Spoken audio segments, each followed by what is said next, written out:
Popcorn Junkies! Popcorn Junkies! Reviewing another round, which is the Danish film by Thomas Vinterberg, which won the Oscar for Best Foreign Picture.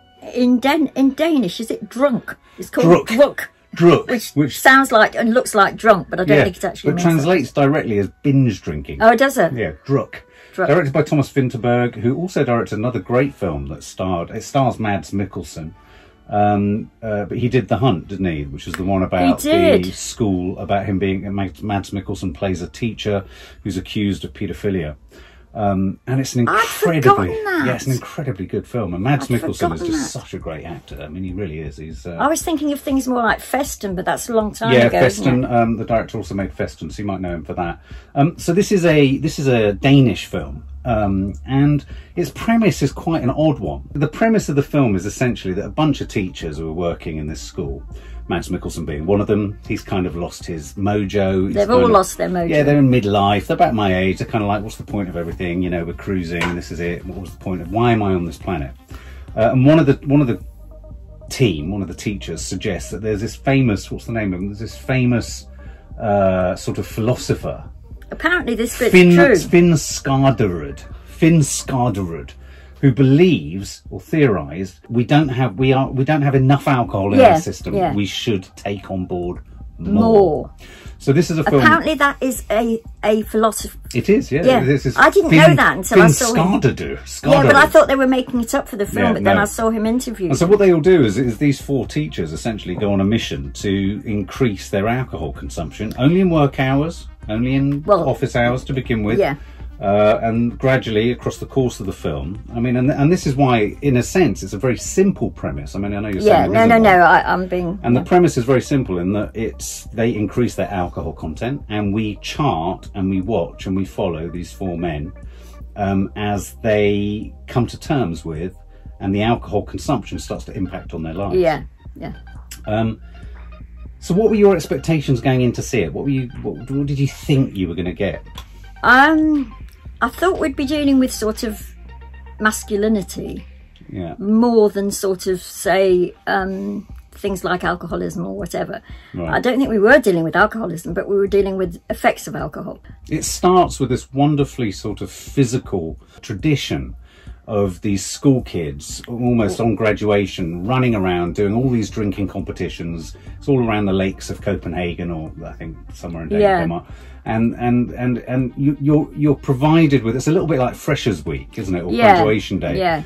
Alcohol is fueling them. They're all doing drinking games, they're being all sick together, and it was a sort of bacchanalian, is it? That's very sort true. Of scene of kind of whoa, excess and just madness. And although in one way I was thinking, oh well, the Danes I know, or I think I know, is that they do drink a lot. Oh yeah. But like then I was thinking, is this any different to say David Cameron and the Oxford Club all drinking, Absolutely. You know, and going. Well, I mean, I think we are the biggest drinkers in Europe. There are just some other countries that also drink a lot, and I think but the ritual of that, I was thinking, is sort of almost like university ritual, as you say, freshers. Because essentially, what happens is these four teachers. There's a lot of comedy in this. There's a lot of humour. There's a lot of silliness. I was thinking of Maddie a lot. There's a lot of the hilarity that comes with getting drunk and the stupidity and the free for all. But I thought there were moments of extreme emotional vulnerability. I'm thinking principally at the very beginning when they've all decided to do this thing. They all go out for dinner. It might be just before they start actually the experiment. And and this is what's so funny is they term it as the terms of reference are this is an experiment, and so they're typing that this is an experiment. It's a sort of an official. They're keeping it very official, very academic, academic. And then I don't know what you thought of that. There was a particular scene where they were trying to get Mads Mikkelsen to have a drink in this restaurant, and he breaks down. And I thought that was an incredibly powerful scene. So in that respect, that was what I thought I'd be getting more of, the masculinity in crisis, if you like. Which at that point it was, and I didn't know at that point, and I don't know if even we were supposed to know, whether his sort of denying himself alcohol at all was a result of him having drunk too much in the past. What starts to happen is that, is that one's own life, you start to read your own life into that, the drinking thing, if you've had that happen in your family. And I was trying not to do that, because what I kept saying to myself was, just observe it as a film, and like the ridiculous things that they do can be funny, are funny. It was very hard for me to do that, though. Right. It's very, very hard for me to disconnect. Did you find it, was it, given, I mean, both me and my mum don't drink, but did you find it a potentially triggering film? Did it make you think, oh, God, I wish I could drink? No, it never made me feel that, but it made me, in the way that I don't think it, maybe you'll prove me wrong in this, maybe you can remember better, I don't think it showed from the families of the people the results of what happened to the drinkers at all.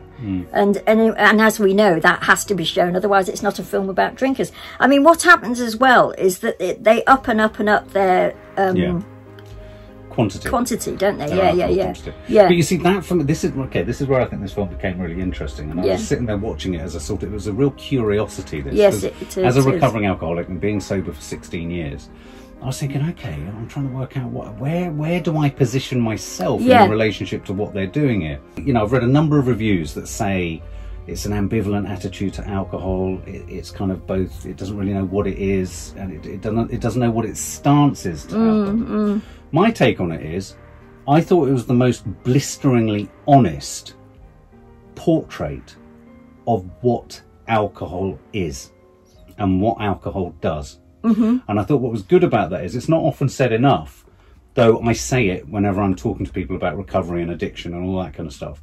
Alcohol can be great fun. Yeah. Alcohol can be brilliant fun. Alcohol can facilitate a sharpness of mind, a confidence of person. It can take the edge off feeling awkward. And I thought this film did a really powerful job of showing how successful alcohol can be without shying away from it, because it's a very difficult message to get across that. It is. Now, I suppose the whole thing behind whether you like this film or not is whether it succeeds in that, in what you just said. And I mean, of course, alcohol can do all those things, and it painted that bit fine. It's whether it painted anything else. I thought it was saying life is worth being life, even if you don't sort of know what's coming next. And even if it's in the middle of your life and you're sort of bored with your job and whatever, there is a way forward. I felt that isn't alcohol, but I think he was using alcohol in that sense. By then, I thought he was using alcohol in a sort of allegorical sense. You know, he's saying there are some things that make you feel lighthearted, that make you feel, it could have been drugs, it could have been anything, that make you feel different and give you the reason to go on. Where I thought this one was really clever wasn't in the big gestures and the obvious gestures, it was in the smaller details and the finer details around things like the fact that you know, in the restaurants and in you know, the absolute adoration and the rituals around how drink is just threaded through absolutely every part of your life, right down to when Mads Mikkelsen goes through the crisis with his wife. I disagree with you. I thought the film did a really good job of showing the negative consequences of alcohol. His children were scared of him. His children had picked it up before his wife had picked it up. It showed you the fact that his wife was beginning to notice something was odd, even when he was being more romantic and a little bit more confident. She was like, oh, hang on a minute. You know, she had complained about him sort of seeming like he'd lost his mojo, and then he gets his mojo back with his alcohol, and she likes it for a minute, but she's having an affair. And so I thought that, you know, that's the mess of a relationship. It is, but I don't think it was equal. Considering, I think what. But this then the other guy who's living with the rich wife. I mean, total carnage of that day. He wets the bed and the kids and all that. Yeah, but even that I thought was sanitised, and also the bloke who turns a young lonely boy makes the boy into, you know, his sort of thing, and then has to kill himself. But this film, I think, does for alcohol what Trainspotting did for drugs. In a good way. I think Trainspotting showed how wonderful it can be, and this shows how wonderful it can be, alcohol. But then what I think Trainspotting does is it shows there's an and what can happen afterwards. Totally disagree. And this you've seen a completely different film. I mean, one of the four. I mean, what I thought was so clever about this, it reminded me of the moment I stood up in rehab and they said, of the 20 people in this room, you know, 2 of you will survive, X amount of you will die, X amount of you will go on to divorce. If you were to, that was in a room of addicts. If you were to do that of the sort of a room of just normal, if you like, for want of a better expression, teachers, and you said, right, alcohol is going to kill one of you, it's going to destroy your family for another one, and the other ones you're possibly going to be able to live be quite highly functioning with it. And I thought we saw that. I mean, you know, this is a spoiler, I mean, one of the guys kills himself. He throws himself off a boat, or he falls off a boat. I mean, the inference is that he's you know, and I thought this film was very strong in the lottery, in terms of representing the lottery of alcohol. It's that it can work for the vast majority, but whilst it's working for the vast majority, there's collateral damage. And I thought this was a film about collateral damage as much as about the joys of alcohol and how much fun it can give you and how it can lubricate your life and all that kind of stuff. I think they were all, on balance, by the end of the film, worse off.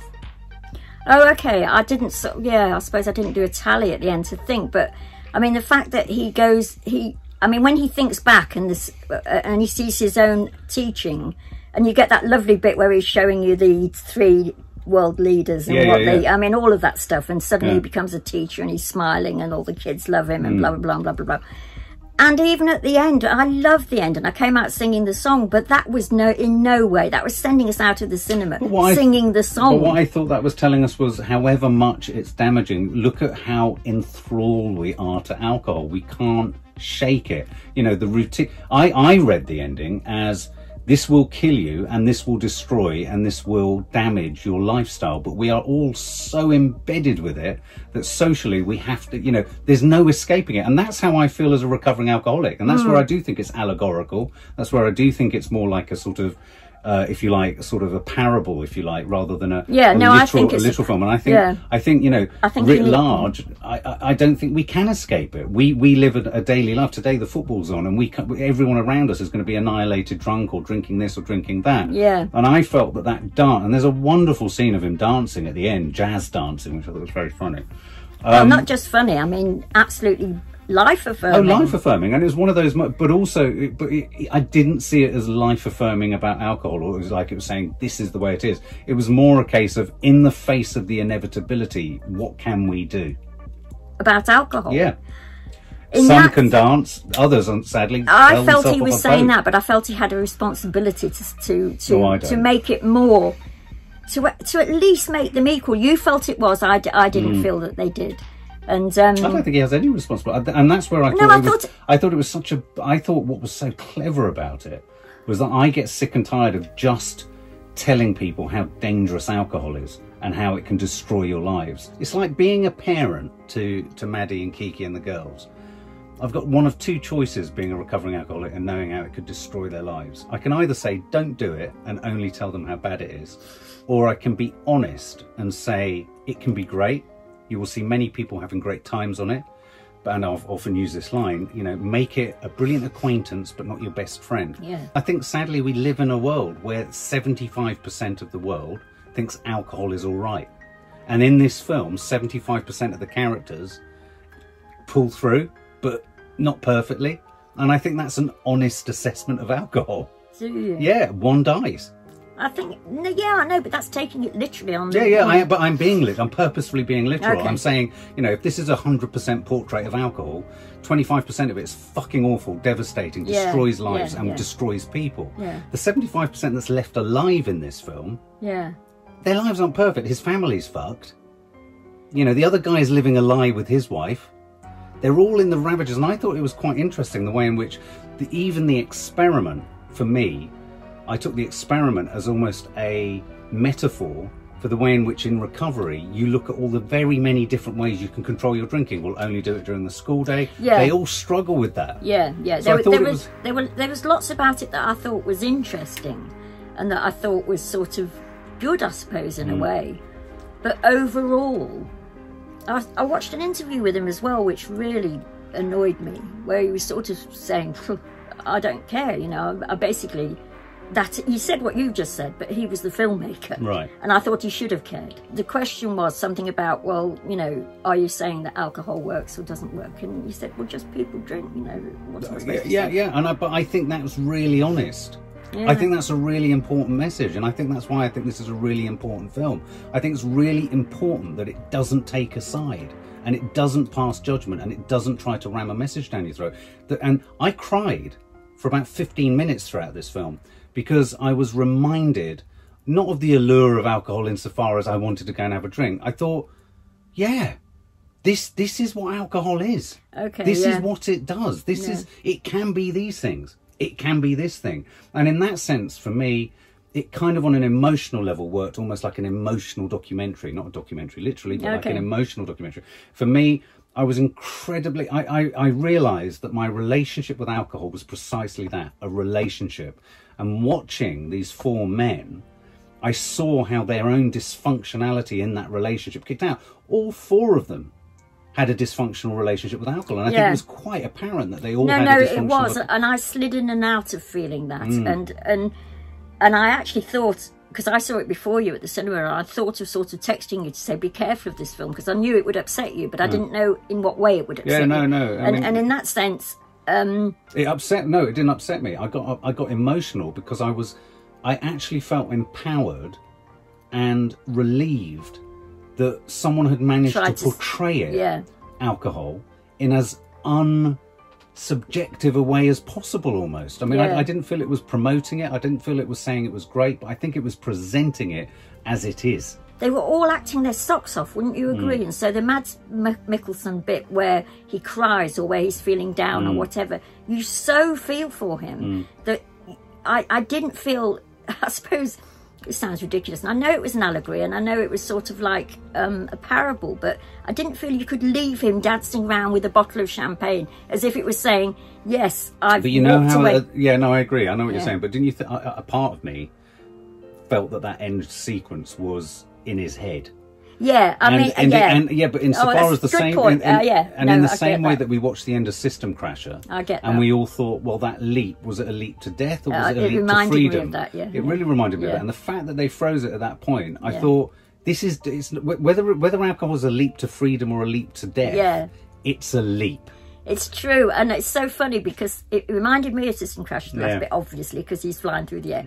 I was furious at that point, which is obviously the difference to you. And I walked home from the cinema, and I kept going from fury to singing the bloody song. But do you and think I kept thinking, fury... so then I thought, what am I feeling about this film?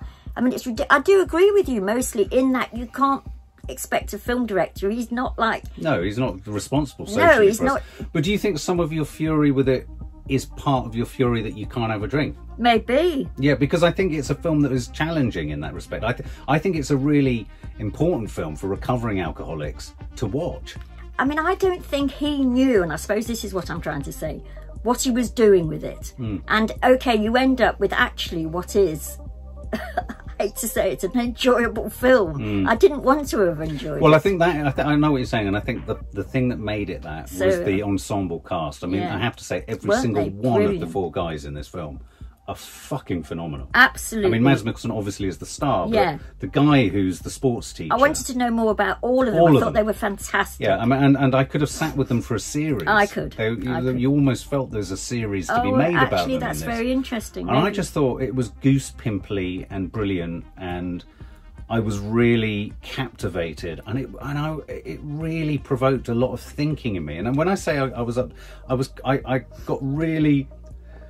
I thought things like the three men carrying him in the coffin, and I thought, you know, and I thought the dog on the boat, and I thought Mads Mikkelsen desperate to get his wife back, and you know whether that was because you know he had been drinking in the past and that's why he didn't drink, and perhaps, you know, we never get told that perhaps the reason she's left him is because he's done this before and he's picked up. And I suppose the best way for me to describe my feelings about this film, I thought it was incredibly well made, incredibly well acted, very well written. But I felt, and maybe this is just my fault, cross with it all the way through it. Okay. But there were some things. I mean, that I have to leave it at that. Give us your score then. What would you? Yeah, it's a really hard one, and I say that most sincerely because I did think all those things separately were so good. I would give it 90. Okay, well, that's quite a high score. It is. I'm taking 10 off for lack of responsibility. Well, again, I think this film reminded me that my relationship with alcohol was a relationship like a relationship with someone. And where I got upset, and I don't want to get upset now, but where I got really upset was how I know I wrecked that relationship for whatever reasons. It's an addiction, it's an allergy, whatever you want to call it. And you've always been quite vocal about that with the kids. Yeah, very vocal about that with the kids. And I think I think it was a good film, reminded, you know, in a weird way, it was a kind of cautionary tale to people watching, that don't wreck it for yourself. Yeah. Because you can get some great benefits from the sidelines of this. Yes. But given the way that we drink it in society, is it any wonder that most of us can develop a problem? And I thought, you know, and that sort of final scene of sort of drunken kind of hilarity and them all drinking and da-da-da-da, I read that as his leap. I read that as, yes, his wife's come back, but if he carries on drinking like that, he's going to lose it again. Yeah, yeah. So he'll lose it again, you know. And it's. I thought it was a cautionary tale that wasn't cautionary. Oh, okay. In that respect. Oh, okay. All right. Well, there you go. Yeah. What do you think, Guy? You haven't given it a I haven't given it a score. I'd give it 95 out of 100. Okay. I really liked it. Which makes more sense than my score, I suppose. But really I did think everything about it was good, Mads except the Mikkelsen message. is brilliant, and I have a huge man crush on him. Well, I have a huge grandmother crush on him, so... There we go. Mads, come around my gaff. For more film and family fun, don't forget to click the subscribe button and make sure to click the bell to never miss an update.